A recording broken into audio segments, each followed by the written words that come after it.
Very good morning. We'll start our lecture 3 on soil plant water relationship. One of the most important topic of water management.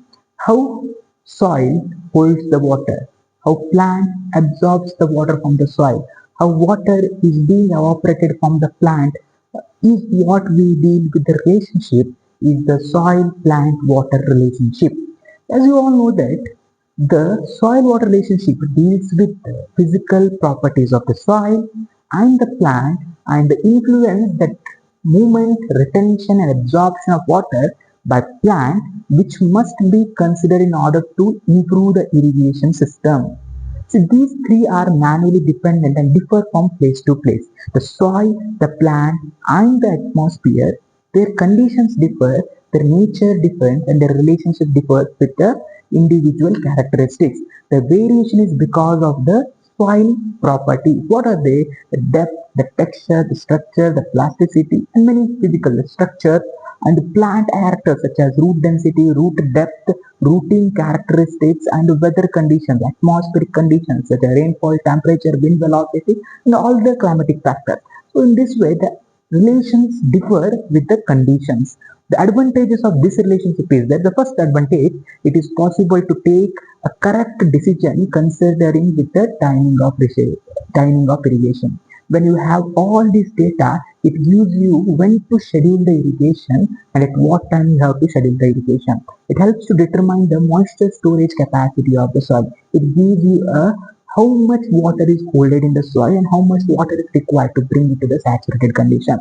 And third, it helps to adapt good irrigation management. When you have a scientific data of the condition, it will give you the optimum scientific precise management of irrigation which increases the irrigation efficiency. Before studying that, we need to study, before studying the relationship, we need to study the soil. What is soil? A three-phasic system. Why we call it as a three-phasic system?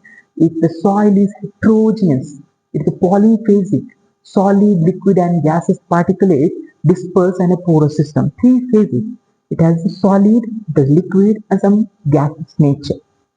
The composition of the soil, if you see, the mineral matter composition in the soil is 45%, the soil air composition is 25%, soil water composition is 25%, and the organic matter content in the soil is 5%. So the ideal composition of a good soil should be such that if the soil is under this condition, we consider it is the ideal soil for the cultivation. That is the 25 percentage of the soil air, 25 percentage of soil water, 45 percentage of the mineral soil and 5 percentage of the organic matter. See the soil, how it looks. Imagination. Air content in the soil is there. We have soil particle, the mineral particle. We have water content in the soil and in between this the root penetrate. And this is the congenial condition for root to absorb the nutrient, absorb the water from the soil and grows luxuriously.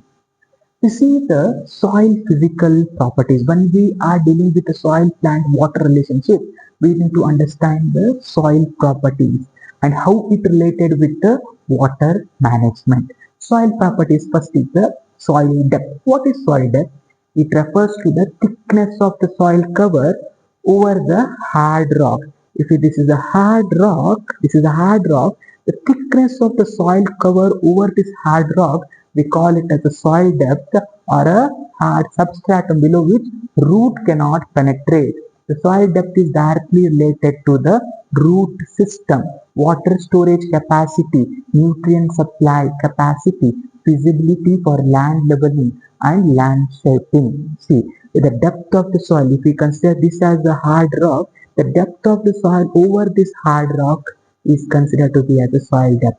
More the depth, proper rooting capacity of the soil, it plays a very important role in absorption of water, absorption of nutrient and good growth of the root. If this hard rock is very up, the soil depth is very less. This is not the congenial condition for the soil or growth. Classification has been given under the Ministry of Soil and Soil Conservation Division, Ministry of Agriculture, New Delhi. When it is very shallow, the soil depth is less than 7.5 centimeter. Shallow soil 7.2 to 22.5 centimeter. Moderately deep soil 22.5 to 45 centimeter, deep soil 45 to 90 centimeter, and very deep soil more than 90 centimeter depth. The next, if you see the soil texture, what is texture? It is the relative proportion of sand, silt, and clay. We call it as a soil texture. Relative proportion, how much proportion of sand is there, how much proportion of silt is there, how much proportion of clay is there. The combined forms the soil texture, and we cannot change it easily. So it is the dynamic nature of the soil. The loamy soil texture is an ideal soil texture for the crop cultivation. The loamy soil texture is the ideal soil texture for the crop cultivation. The size grouping of the soil texture has been classified into coarse sand, fine sand, silt, and clay. Coarse sand, the diameter of the soil texture or the coarse sand is 22.2 mm. When it is fine sand, it is 0.2 to 0.002 mm. When it is silt, it is 0.022 to 0.002 mm. When it is a clay, the size of the clay particle is less than 0.0002 mm. Remember, 0.002 mm is the soil texture. This classification is very important with respect to competitive point of view. Clay soil with a particle size of less than 0.002 mm and the coarse sand with a particle size of 2.2 mm. The next is soil structure. The arrangement of the soil particles, we call it as soil structure. How these particles are arranged? In a blocky fashion, in a prismatic fashion, or in a triangular fashion, that is studied under the soil structure. That plays an important role in determining the water holding capacity of the soil. You see here the dominant shape of aggregate in a horizon determines their structure, such as spheroidal or granular or crumbly type, platy like columnar or prismatic type. You have blocky, angular or subangular type. Determines the water holding capacity of the soil. Crumbly, granular and prismatic structure are most desirable for the efficient irrigation management. We see that a crumbly structure, granular and prismatic structure is more efficient in water management. This is where you can see the first is single grain structure because it's easy to hold the water.